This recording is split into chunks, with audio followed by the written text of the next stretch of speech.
নমস্কার বন্ধুরা, ডলির রন্ধনশালা সবাইকে স্বাগত। আজকে তোমাদের সাথে শেয়ার করব নিরামিষ ফুলকপি আলুর তরকারি। এইভাবে যদি নিরামিষ ফুলকপি আলুর তরকারি বানাও তাহলে কিন্তু ভাত রুটি সব কিছুর সাথেই খেতে পারবে। আর রেসিপিটা কেউ কিন্তু স্কিপ করে দেখো না, তাহলে রান্নাতে আমি শেষ পর্যন্ত কি কি মশলা ব্যবহার করেছি সেটা কিন্তু মিস হয়ে যাবে। তখন কিন্তু রান্নাটা খেতে এতটা ভালো লাগবে না। কোনো রকম ঝামেলা ছাড়া এতটা কম সময়ে এতটা টেস্টি একটা যে রেসিপি বানানো যায় তোমরা কিন্তু না দেখলে বিশ্বাস করবে না। আর রান্নার জন্য আমি ফুলকপিও কেটে নিয়েছি আর আলুগুলো আমি কেটে নেব। আর ফুলকপির আলু কিন্তু একটু বড় বড় করে কাটলে তাহলে দেখতেও ভালো লাগবে আর খেতেও ভালো লাগবে।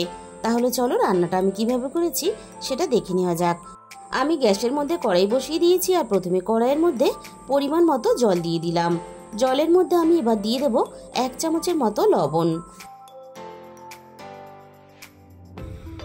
জলের মধ্যে লবণটাকে মিশিয়ে দিয়ে জলটা হালকা উষ্ণ গরম হতে দেব।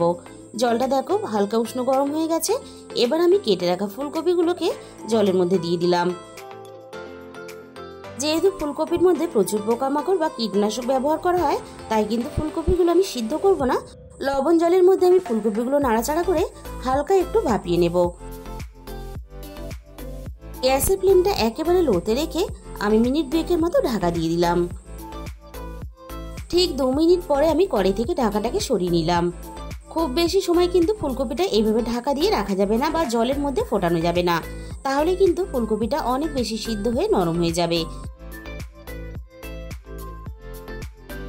এবার আমি ফুলকপিগুলো ফুটন্ত জলে থেকে তুলে নিয়ে ফুলকপিগুলো খুব ভালোভাবে জল ঝরিয়ে নেব।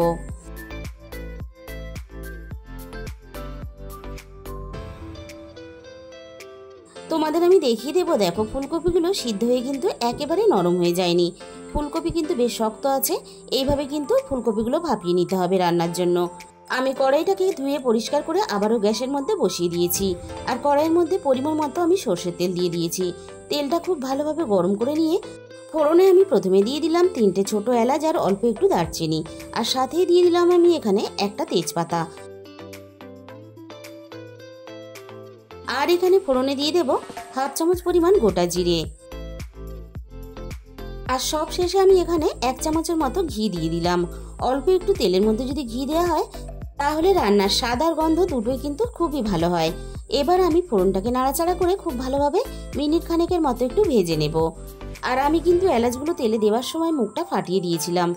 এলাচের মুখ যদি তেলের মধ্যে দেওয়ার সময় ফাটিয়ে না দেওয়া হয় তাহলে কিন্তু অনেক সময় ফেটে গায়ের মধ্যে চলে আসতে পারে। তাই এলাচের মুখ কিন্তু অবশ্যই তেলের মধ্যে দেওয়ার সময় ফাটিয়ে দেবে। এবার আমি কেটে রাখা আলুগুলোকে তেলের মধ্যে দিয়ে দিলাম। আলুর মধ্যে লবণ বা হলুদ আমি কিন্তু এখন কিছুই দেব না। লবণ হলুদ ছাড়াই আমি আলুটাকে হালকা একটু লালচে করে প্রথমে ভেজে নেব।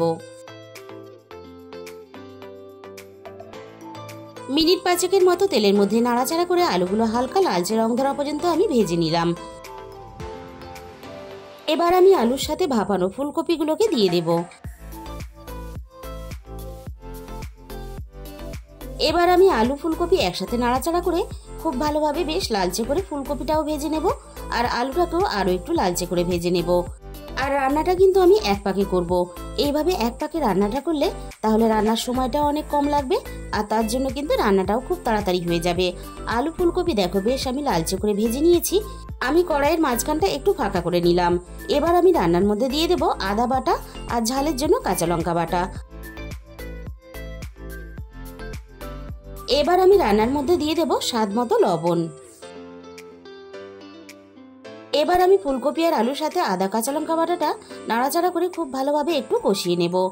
আর আমি কিন্তু রান্নাটা কাঁচা লঙ্কার ঝালে করব। আর ঝালের জন্য আমি 4টে কাঁচা লঙ্কা রান্নাতে ব্যবহার করেছি। তোমরা চাইলে কিন্তু গুঁড়ো লঙ্কাতেও রান্নাটা করতে পারো। মিনিট খানেকের মতো আমি নাড়াচাড়া করে আদা আর কাঁচা লঙ্কাটা আলু ফুলকপির সাথে খুব ভালোভাবে কষিয়ে নিয়েছি। আবারও আমি কড়াইয়ের মাঝখানটা একটু ফাঁকা করে দিলাম। এবার আমি রান্নার মধ্যে দিয়ে দেব অল্প একটু জল।